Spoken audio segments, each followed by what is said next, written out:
E eles levaram esses pressupostos de liberdade, democracia, o benefício que foi trazido não só para o povo europeu, mas para todos os outros povos do Novo Mundo. Então, outra coisa também, que era um pensamento daquela época, quem nascia, quem ascendia o poder porque Deus quis assim. Então, seja você um líder da igreja, ou seja você um líder no mundo secular, era porque Deus quis assim. Se você fosse um pobre, miserável, nascesse como um trabalhador, um assalariado, eles diziam que essa era a vontade de Deus. E assim você deveria permanecer a vida inteira. Então, a reforma protestante questionou tudo isso. E esse questionamento, ele favorece nós até hoje.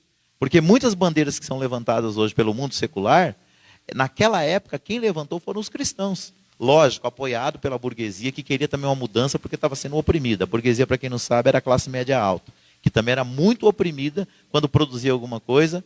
O Estado, apoiado pelo romanismo, pelo catolicismo, tirava grande parte daquilo que era criado, daquilo que era feito através dos impostos. Então, enfim, eu acredito que os maiores benefícios, não só para a igreja, mas para o mundo todo, são esses. São a liberdade de expressão, que encontrou um eco muito grande na Reforma Protestante, a liberdade que vem através da democracia. Ali começou a se falar em democracia no mundo para eleger governantes. E não mais uma coisa que toda pessoa que chegava ao poder foi Deus que colocou.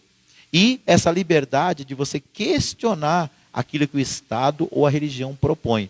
Para nós cristãos, lógico, com base na Bíblia, mas em termos gerais, que a gente possa entender que são heranças da Reforma Protestante que naquela época não havia no mundo.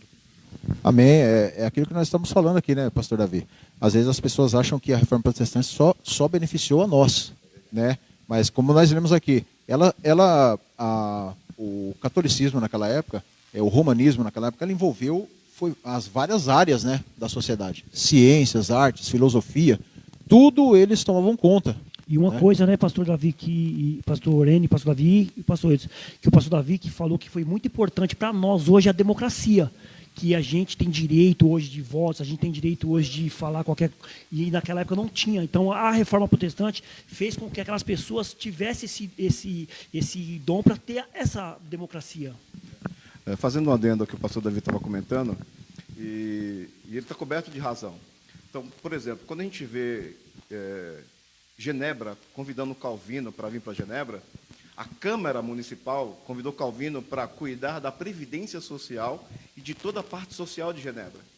Então, por exemplo, o problema é que, às vezes, a história que a gente vai para a escola, ela não tem fidelidade, eles não contam a verdade, porque nós sabemos que tem todo o interesse por trás.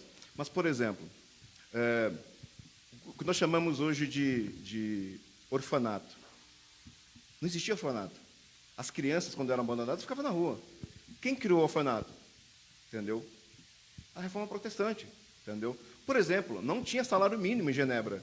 Quem criou o salário mínimo? Escola mesmo não tinha. Hospital municipal não existia. Os hospitais eram somente para elite, né? Era tudo privado. Então, quem criou o hospital municipal? Na realidade, a Reforma Protestante. Os reformadores. Então, a reforma não foi somente para voltar à essência da Bíblia, mas foi para fazer aquilo que a Bíblia diz que tem que fazer. O ser humano precisa ser valorizado, né? Então, só fazendo um adendo ao que o pastor comentou, e ele foi certíssimo, né? Eu só queria colocar assim, a questão de aonde foi isso, né? Então, por exemplo, asilo não tinha. Quem criou os asilos? Ela veio da ideia da reforma, entendeu? Então, isso é bem interessante a gente ver, né? Amém. Pode falar. O pastor citou João Calvino, né? João Calvino, ele chegou a liderar a cidade de Genebra de uma forma assim tão, digamos assim, tão bíblica, porque assim, todas as vezes que você aplica os princípios bíblicos à sua vida, vamos usar esse termo que a gente está acostumado com ele na teologia, a vida secular, né?